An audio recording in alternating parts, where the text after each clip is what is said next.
Selamat pagi, Shalom, Bapak Ibu Saudara yang saya kasih dalam Tuhan Yesus. Kembali kita bersyukur kita boleh berjumpa lagi, walau lewat rekaman pada pagi hari ini, tapi sama-sama kita akan menikmati firman Tuhan. Kita berdoa Bapak Ibu Saudara. Bapak di surga, terima kasih, terpujilah Tuhan yang tetap mengaruniakan kami kesehatan, kekuatan, perlindungan Tuhan yang tidak pernah berkesudahan buat kami. Dan kami percaya Tuhan, pemeliharaan Tuhan yang ajaib akan terus menjagai kami, memelihara kami, menolong kami menjalani hari-hari yang kami harus jalani, hari-hari yang tidak mudah, tetapi kami percaya ada Tuhan yang jadi kekuatan buat setiap kami. Kami mau sambut lagi firman-Mu jadi kekuatan, jadi penolong buat setiap kami menjalani hari ini. Dalam nama Tuhan Yesus, haleluya, amin. Puji Tuhan Bapak Ibu Saudara. Pagi ini kita masuk dalam 2 Tesalonika pasal yang ketiga. Kemarin saya minta maaf karena saya salah masuk dalam pasal, Saudara. Kita lihat bersama sekarang 2 Tesalonika pasal 3 ayat 1 sampai ayatnya yang ke-6, Bapak Ibu Saudara. Kita sama-sama membaca ayat ini. 1, 2, 3. Selanjutnya saudara-saudara berdoalah untuk kami supaya firman Tuhan beroleh kemajuan dan dimuliakan sama seperti yang telah terjadi di antara kamu. Dan supaya kami terlepas dari para pengacau dan orang-orang jahat, sebab bukan semua orang beroleh iman, tetapi Tuhan adalah setia. Ia akan menguatkan hatimu dan memelihara kamu terhadap yang jahat. Dan kami percaya dalam Tuhan bahwa apa yang kami pesankan kepadamu, kamu lakukan dan akan kamu lakukan. Kiranya Tuhan tetap menunjukkan hatimu kepada kasih Allah dan kepada ketabahan Kristus. Ayat 6. Tetapi kami berpesan kepadamu saudara-saudara dalam Tuhan Yesus Kristus, supaya kamu menjauhkan diri dari setiap saudara yang tidak melakukan pekerjaan yang tidak menurut ajaran yang telah kamu terima dari kami. Puji Tuhan Bapak Ibu Saudara, pagi hari ini ada pesan Tuhan buat setiap kita, ya. Seperti Paulus juga sampaikan itu pesan Tuhan yang Paulus sampaikan kepada jemaat Tesalonika. Hati-hati katanya kepada saudara-saudara yang tidak melakukan pekerjaannya dan tidak menurut ajaran yang telah mereka terima. Hati-hati kepada setiap orang-orang percaya tetapi tidak hidup dalam firman. Orang percaya tetapi tidak mentaati firman.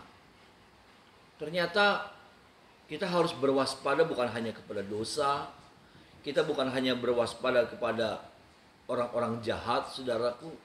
Tetapi bahkan kepada saudara-saudara kita. Ini bukan tujuan memecah belah, Bapak Saudara. Ya. Orang-orang percaya tetapi yang hidupnya tidak sungguh-sungguh percaya. Orang-orang percaya yang tidak sungguh-sungguh hidupnya beriman kepada Tuhan. Mengapa? Karena menurut Paulus mereka bisa jadi pengaruh yang buruk buat setiap kita. Menurut Paulus mereka bisa menjadi mempengaruhi kehidupan kita untuk hal-hal yang tidak baik, lewat perkataannya, lewat pikiran-pikirannya, Bapak Ibu Saudara, lewat apapun juga. Ya. Itulah sebabnya hari-hari ini Paulus mau bilang kepada setiap kita, hati-hati, jaga hati kita, jaga pikiran kita, jaga telinga kita. Bahkan dari setiap saudara-saudara kita yang hidupnya tidak sesuai sama firman Tuhan. Sehingga ketika hidupnya tidak sesuai sama firman Tuhan, maka perkataannya juga tidak sesuai sama firman Tuhan. Perkataannya perkataan yang melemahkan, cara berpikir yang sepertinya baik, tetapi tidak sesuai sama firman Tuhan. Hati-hati Bapak Ibu Saudara. Hari-hari ini kita harus sungguh-sungguh serius menjaga hati kita.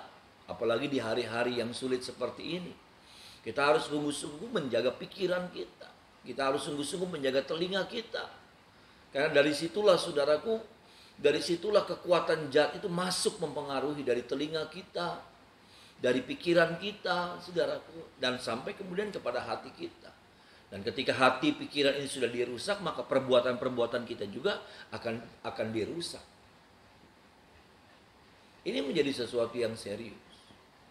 Kalau saudara mau tetap kuat, kalau saudara mau tetap mampu melewati masa-masa yang sulit ini, dan saya percaya saudaraku, ya, seperti Daud katakan dalam Mazmur pasal 23, setelah lembah kekelaman ada hidangan yang Tuhan sediakan, ada kemenangan yang Tuhan sediakan buat saya dan saudara. Amin, saudara. Saya percaya itu, saudaraku, ya. Ada sesuatu yang Tuhan masih mau buat dalam hidup saya dan saudara. Melewati masa-masa yang sukar ini, ada sesuatu yang Tuhan sudah sediakan buat saya dan saudara. Tetapi biar kiranya Bapak Ibu Saudara, ya, biar kiranya firman ini boleh memberkati setiap kita, boleh menguatkan setiap kita, ya, boleh membuat kita menjadi orang yang berawas-awas, ya, bukan hanya kepada virus corona, ternyata virus yang lain juga, yaitu apa? Pengaruh-pengaruh yang tidak baik, yang tidak membunuh tubuh, tetapi itu lebih berbahaya. Itu membunuh jiwa dan roh kita, itu membunuh keselamatan kita, itu membunuh iman kita, itu membunuh percaya kita kepada Tuhan, itu membunuh pengharapan kita, itu membunuh kesetiaan kita sama Tuhan. Ini lebih serius.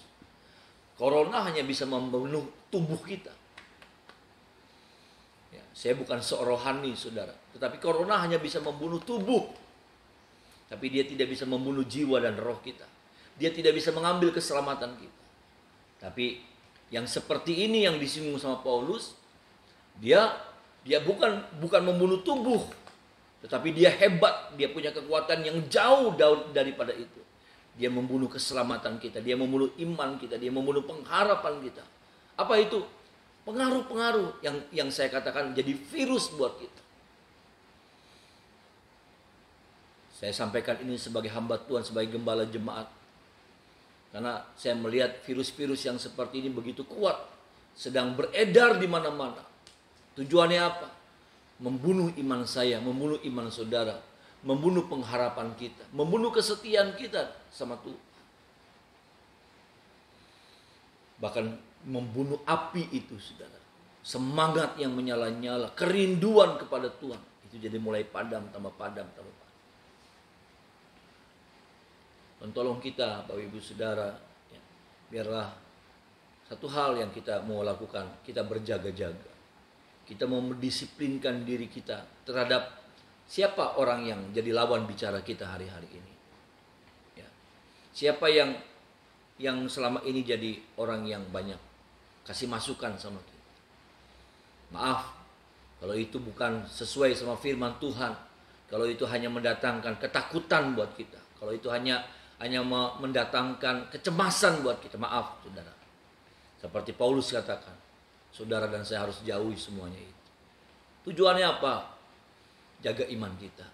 Karena kalau terus iman itu terus dirongrong dengan perkataan-perkataan yang melemahkan, jangan heran, sekuat apapun imanmu, engkau akan lemah. Imanmu akan padam, pengharapanmu akan hilang, semangatmu akan pudar. Itulah sebabnya berjaga-jagalah, ya. Dan tolong kita, ya, itulah sebabnya dekatkan diri kita kepada firman. Firman itu kekuatan, firman itu roh yang membangkitkan. Firman itu apa? Di dalam firman itu ada kuasa yang menghidupkan, saudara. Dan tolong kita, ya. Tetaplah kuat di dalam Tuhan, tetaplah bangun persekutuan dengan Tuhan, dan engkau dan saya akan menikmati banyak hal yang baik yang Tuhan mau buat dan lakukan dalam hidup saya dan saudara. Mari kita berdoa. Bapa di sorga, terpujilah Tuhan Allah yang baik, yang sudah berfirman buat kami, menegur kami, menguatkan kami. Dan kami percaya firman ini akan terus membangun hidup kami untuk kami boleh lebih sungguh-sungguh dalam Tuhan. Kami berhati-hati terhadap hal-hal yang jahat, yang tanpa kami sadar itu bisa membunuh iman, pengharapan, dan kasih kami kepada Tuhan. Tuhan menolong setiap kami. Hamba berdoa kalau ada di antara jemaat-Mu yang dalam keadaan sakit, hamba berdoa di dalam nama Tuhan Yesus, jamah mereka, Kalau ada jemaat Tuhan yang lemah hari-hari ini, kuatkan mereka dalam nama Tuhan Yesus. Semangat yang mulai pudar, Tuhan bangkitkan kembali di dalam nama Tuhan Yesus. Nah, oleh kuasa bilur Tuhan kami percaya, setiap anak-anak yang dalam keadaan sakit pagi hari ini sudah dijamah, ditolong, disembuhkan di dalam nama Tuhan. Bahkan sepanjang hari ini hamba serahkan seluruh jemaat Tuhan dalam perlindungan, dalam berkat Tuhan, tetap menyertai, menolong mereka dimanapun mereka berada. Dalam nama Tuhan Yesus kami mengucap syukur, sambut hari yang baru ini. Haleluya. Amin.